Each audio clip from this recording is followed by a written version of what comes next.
রাজস্থানের বিরুদ্ধে চাঁদের জন্য হারতে হলো কলকাতাকে। ইডেনে জসি বস, শেষ বলে হার কলকাতার। রাজস্থান রয়্যালসকে হারিয়ে আইপিএল এর পয়েন্ট তালিকায় শীর্ষে ওঠা হলো না কলকাতা নাইট রাইডার্সের।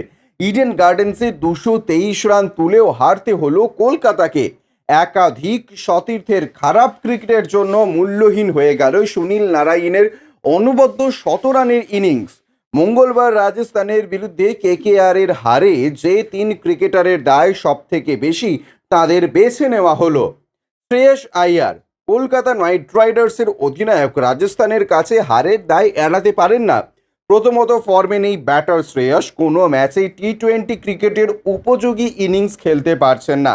রাজস্থানের বিরুদ্ধে 4 নম্বরে নেমে 7 বলে 11 রান দলের ইনিংসের চাপে ফেলে দিলেন।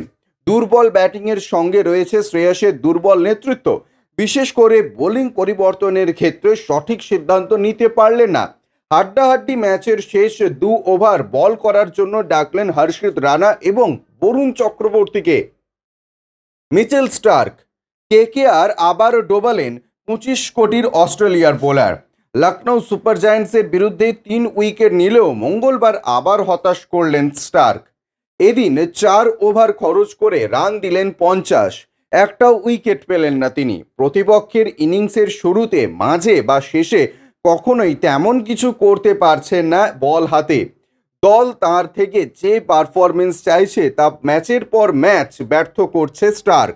লখনৌ ম্যাচে তার সাফল্য তাই আপাতত ব্যতিক্রম হিসেবেই থাকছে।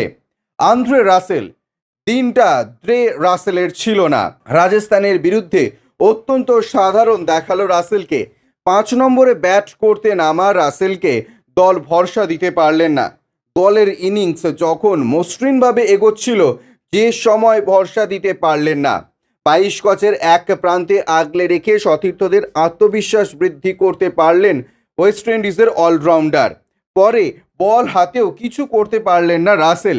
1 ওভারে 17 রান দিয়ে বসলেন অভিজ্ঞ ক্রিকেটার। রাজস্থানের কাছে কেকেআর এর হারের দায় নিতে হবে রাসেলকেও। ব্যুরো রিপোর্ট, ইউজে নিউজ।